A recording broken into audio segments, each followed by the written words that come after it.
So, I don't know how many of you have been keeping up with the world of single-player RPGs, but big things have been happening in that particular space lately. Because as of right now, it's been a little over 1 week since the highly, and I mean very highly anticipated 1.0 release of Baldur's Gate 3, and it's really been making waves. And yes, to clear up any confusion, the title has been available to purchase and play via Steam's Early Access program for over 3 years at this point. But it was an incomplete product up until earlier this month. It only contained the first act of the full package, and it also had its fair share of bugs and other related issues. You know, typical early access problems. Now, finally, after years of waiting, the full, unrestricted Baldur's Gate 3 experience is in our hands. And friends, I say this with no exaggeration, it is one of the greatest RPGs of all time.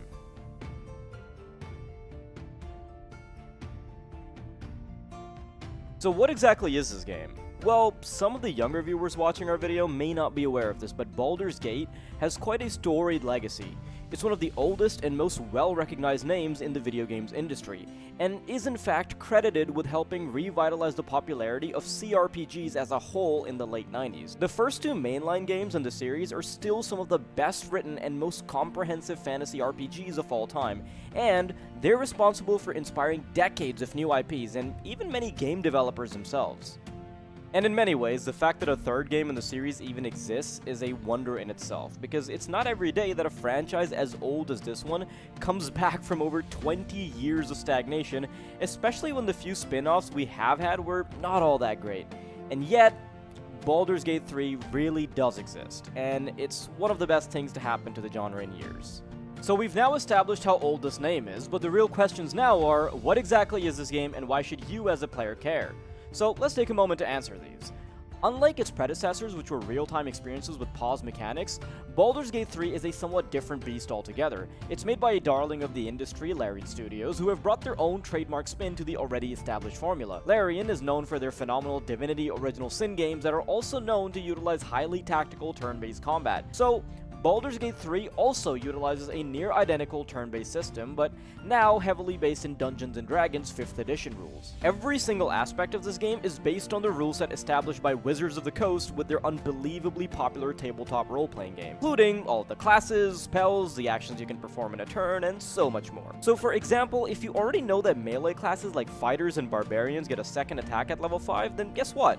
That's literally the case here as well, and everything from your attack and damage rolls all the way to persuasion and intimidation checks are also determined by dice rolls using the iconic D20 system. So, if you're already a fan of the tabletop game, then you more or less already know what to expect here. Speaking of playing D&D, there's another aspect that new players should be keenly aware of, and that's the lore. Just like Baldur's Gate 1 and 2 before it, Baldur's Gate 3 is an officially licensed Dungeons & Dragons game set within the Forgotten Realm setting, so the whole narrative is based strictly within that universe. All of the gods, the locations, and even certain characters have already existed outside the game for as long as the setting itself has existed. And while that all may be intimidating at first glance, Larian has done their absolute best to introduce new players to the lore in a way that does not overwhelm them. All the concepts are introduced in a measured manner and with just the right amount of exposition. But if you already happen to be an old D&D fan or Baldur's Gate fan, then you just get that much more out of the writing than newer players, which is always a nice nod to the veterans. And one of the best things about setting your game in an already existing universe with decades worth of source material is that the studio did not have to spend resources on coming up with their own lore, and that time and effort instead went into the writing. Baldur's Gate 3 has some of the best written and most immersive dialogue we've ever encountered. NPCs and companions have hundreds of lines of spoken dialogue, each of which is delivered with a level of personality and skill that is hard to find even in a lot of AAA games. They judge you for your actions that they deem abhorrent, and they celebrate you for choices that align with their own sense of values. It's a fascinating experience to see them react and respond to your stimuli in real time, or even sometimes many hours down the line. And that's exactly what a lot of us want from our RPGs, for our decisions to have serious consequences. And unlike a lot of modern games that purport to be RPGs but instead have extremely linear narratives with little to no actual variations in the plot, Baldur's Gate 3 is a true role-playing game, the likes of which we rarely ever get to see. Your character's chosen race, their class, the background they come from, and even the thousands of different individual decisions you make over the course of the story, these all have serious and oftentimes radical effects on the story. There are choices you can accidentally make in the first few hours of the campaign whose consequences will not rear their head until 10 to 20 hours down the line, or even dramatically change the way certain characters exist in the world. And yes, I know that's really vague, but it's all in the service of not spoiling the game for you guys. Additionally, the number of options that you as the player have at any point in the campaign are absolutely staggering. Just like actual Dungeons & Dragons, you can talk your way out of many different hostile situations or provoke otherwise innocent NPCs into fights by being needlessly aggressive, trigger environmental hazards to decimate entire squads of foes, or even bypass combat sequences entirely if your stealth rolls are high enough. Adam Smith, lead writer of Baldur's Gate 3, described this as a big spiderweb, saying that the decisions you make during the course of your campaign can have around 17,000 ending variations. That doesn't mean that the game actually has 17,000 endings, but that the thousands of decisions that you make during your adventure can have rippling effects.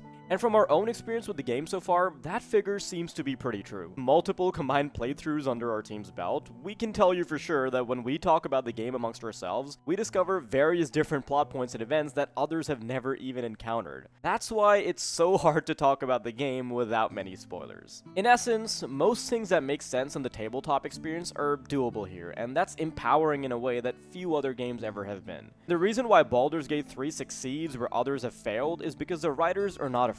They're not afraid that players will break the game if they kill a key NPC, or that they might exploit the physics engine to bypass a tough combat scenario. The decisions we make in this game are ours and ours alone, and the fact that we have to live with their consequences is an extremely satisfying feeling. We like it when a game does not talk down to us and is willing to even let us break it completely in order to let us play the way we want to. Baldur's Gate 3 is one such game, and we genuinely believe that it's one of the greatest RPGs of all time. And one of the biggest compliments that we can give it is that it legitimately feels like playing D&D, but in a digital medium, which is something that many games before it have tried to replicate, and they failed. That's pretty much it for the video, but I'm very interested in hearing how your experiences have been, because it's such a varied playthrough for everyone. Did you encounter anything wacky just yet? Put it down in the comments and we're gonna pin some of the best ones. Thanks for watching.